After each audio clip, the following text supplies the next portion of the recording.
নমস্কার, welcome to my channel. আপনারা ব্যাংকে অনেকেই টাকা রাখেন এবং ব্যাংক অ্যাকাউন্টে একজনকে নমিনি রাখতে হয়। নমিনি রাখার মানে হলো যদি তিনি মারা যান তাহলে সেই নমিনি টাকাটা তুলতে পারবে, আর যদি নমিনি না থাকে তাহলে যে কয়জন লিগ্যাল হেয়ার থাকে তাদেরকে সাকসেশন সার্টিফিকেট বের করে নিয়ে ব্যাংকে জমা দিতে হয়। এবার প্রশ্ন হলো যে ধরুন আপনি কাউকে নমিনি রাখলেন, আপনি মারা যাওয়ার পরে ও টাকাটা তুলে নিয়ে নমিনির অর্থ কি এই যে সেই মালিক সেই টাকার?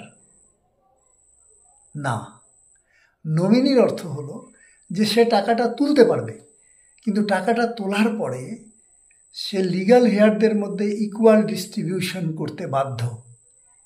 এটাই আইন। এবার ব্যাংক এই সমস্ত জিনিসগুলো দেখবে না। ব্যাংক দেখবে নমিনি আছে, নমিনির হাতে টাকাটা ব্যাংক দিয়ে দেবে, নমিনির অ্যাকাউন্টে টাকা দিয়ে দেবে। কিন্তু এটা নমিনির দায়িত্ব যে সেই টাকাটা রিসিভ করার পর লিগ্যাল হেয়ারদের মধ্যে ইকুয়াল ডিস্ট্রিবিউশন করা। যদি না করে তাহলে অন্যান্য লিগ্যাল হেয়াররা সেই নমিনির বিরুদ্ধে মামলা করতে পারবে, এবং এটাই আইন। কাজে এটা অনেকেই জানেন না। এটা জানানোর জন্য আমি এই ভিডিওটি বানালাম। এবার সংক্ষেপে যদি বলি তাহলে নমিনি শুধুমাত্র টাকা উইথড্র করতে পারবে, টাকাটা তুলতে পারবে, কিন্তু টাকার মালিক সে এককভাবে নয়, মালিক অন্যান্য লিগ্যাল হেয়াররাও আছে।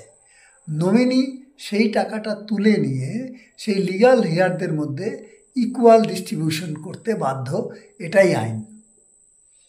এই ধরনের অনেক ছোট ছোট জিনিস জানার জন্য, আইনি প্রভিশন জানার জন্য আমার চ্যানেলটি সাবস্ক্রাইব করুন, লাইক করুন।